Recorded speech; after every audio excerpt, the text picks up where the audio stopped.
आप सभी का हमारे YouTube channel internet study club में स्वागत है। आप अगर इस चैनल पर नए हैं तो YouTube channel internet study club को सब्सक्राइब कीजिए, बेल आइकन दबाइए ताकि जो भी वीडियो बनाए वो आप तक सबसे पहले पहुंचे। पहले प्रश्न की ओर बढ़ते हैं। सफ़ेद लेटेराइट मिट्टी का रंग सफ़ेद किसकी उपस्थिति के कारण होता है? तो इसका सही जवाब है केओलिन की उपस्थिति के कारण। यानी सफ़ेद लेटेराइट मिट्टी का रंग सफ़ेद केओलिन के उपस्थिति के कारण होता है। बोर्ड की स्थापना कब हुई थी? तो 1953 ईस्वी में। यानी केंद्रीय मृदा संरक्षण बोर्ड की स्थापना 1953 ईस्वी में हुई थी। अगला प्रश्न है, कजरी की स्थापना कहाँ की गई थी? तो इसका सही जवाब होगा जोधपुर में। यानी कजरी की स्थापना कहाँ की गई थी? तो जोधपुर में की गई थी। अगला प्रश्न है, जब लाल मिट्टी जल संयोजित रहती है तो कैसी दिखाई देती है? तो इसका सही जवाब होगा पीली दिखाई देती है। यानी लाल मिट्टी जब जल संयोजित रहती है तो पीली दिखाई देती है। अगला प्रश्न है, वोमेन संपुट में पतली रुधिर कोशिकाओं को क्या कहा जाता है? तो इसका सही जवाब होगा कोशिका गुच्छ। यानी वोमेन संपुट में पतली रुधिर कोशिकाओं को क्या कहा जाता है? तो कोशिका गुच्छ कहा जाता है। अगला प्रश्न है, तैरता हुआ ग्रह किसे कहा जाता है? तो इसका सही जवाब होगा बुध को। यानी तैरता हुआ ग्रह किसे कहा जाता है? तो बुध को कहा जाता है। अगला प्रश्न है, एजुकेशन शब्द की उत्पत्ति कौन सी भाषा से हुई है? तो इसका सही जवाब होगा लैटिन भाषा से। यानी एजुकेशन शब्द की उत्पत्ति लैटिन भाषा से हुई है। अगला प्रश्न है, पटना विश्वविद्यालय की स्थापना कब हुई थी? तो इसका सही जवाब होगा 1917 ईस्वी में। यानी पटना विश्वविद्यालय की स्थापना 1917 ईस्वी में हुई थी। अगला प्रश्न है, सर्वाधिक स्वतंत्र देश एवं सबसे कम स्वतंत्र देश कौन सा है? तो इसका सही जवाब होगा सर्वाधिक स्वतंत्र देश हांगकांग एवं सबसे कम स्वतंत्र देश उत्तर कोरिया है। ठीक है। अगला प्रश्न है, मदर टेरेसा की मृत्यु कब हुई थी? तो इसका सही जवाब होगा 5 सितंबर 1997 ईस्वी को। यानी मदर टेरेसा की मृत्यु कब हुई थी? तो 5 सितंबर 1997 ईस्वी को। अगला प्रश्न है, प्रसिद्ध चित्र बनीसी का संबंध कौन से शैली से है? तो इसका सही जवाब होगा किशनगढ़ शैली से। यानी बनीसी का संबंध जो है वह किशनगढ़ शैली से संबंधित है। अगला प्रश्न है, केदारनाथ एवं बद्रीनाथ क्रमशः कौन से भगवान से संबंधित है?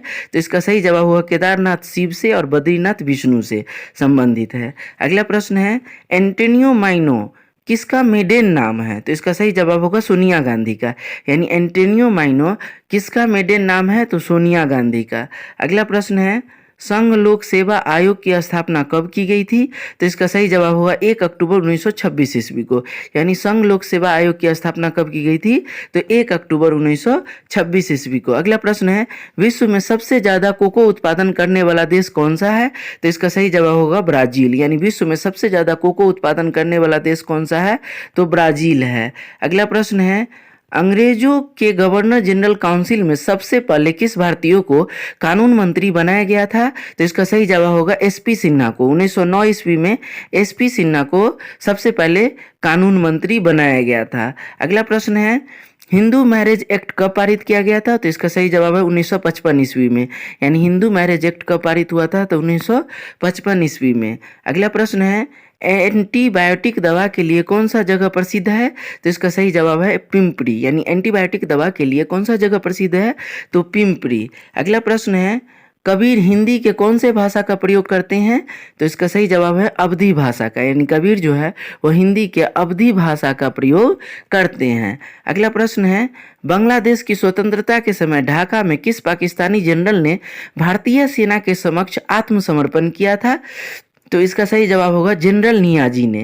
यानी जनरल नियाजी ने ही भारतीय सेना के समक्ष आत्मसमर्पण किया था। अगला प्रश्न है, के नाम से कौन प्रसिद्ध है? तो इसका सही जवाब होगा सुमित्रा नंदन पंत। यानी हिंदी साहित्य में सुकुमार कवि के रूप में कौन प्रसिद्ध है? तो सुमित्रा नंदन पंत। अगला प्रश्न है, मरणोपरांत दादा साहेब फाल्के से सम्मानित प्रथम व्यक्ति कौन थे? तो इसका सही जवाब है पृथ्वीराज कपूर। यानी मरणोपरांत दादा साहेब फाल्के पुरस्कार से सम्मानित प्रथम व्यक्ति कौन थे?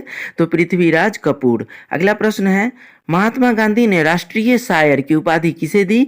तो इसका सही जवाब होगा जावेद चंद्र मेघानी को। यानी महात्मा गांधी ने राष्ट्रीय शायर की उपाधि किसे दी? तो जावेद चंद्र मेघानी को। अगला प्रश्न है, से ओटावा शहर कौन सी नदी के किनारे स्थित है? तो इसका सही जवाब होगा सेंट लॉरेंस नदी। यानी ओटावा जो कि कनाडा में है और ये शहर कौन सी नदी के किनारे स्थित है? तो सेंट लॉरेंस नदी के किनारे स्थित है। अगला प्रश्न है, आइसलैंड के संसद को क्या कहा जाता है? तो इसका सही जवाब होगा एल्थिंग। यानी आइसलैंड के संसद को क्या कहा जाता है? तो एल्थिंग कहा जाता है। तो ये वीवीआई सेलेक्टेड 25 क्वेश्चन आप लोगों के सामने लेकर के आए थे। फिर से कहना चाहेंगे कि YouTube channel internet study club को सब्सक्राइब कीजिए, बेल आइकन दबाइए, ताकि जो भी वीडियो बनाए वो आप तक सबसे पहले पहुंचे। और इस वीडियो को अपने व्हाट्सएप फेसबुक ग्रुप में ज़रूर शेयर करें। थैंक्स।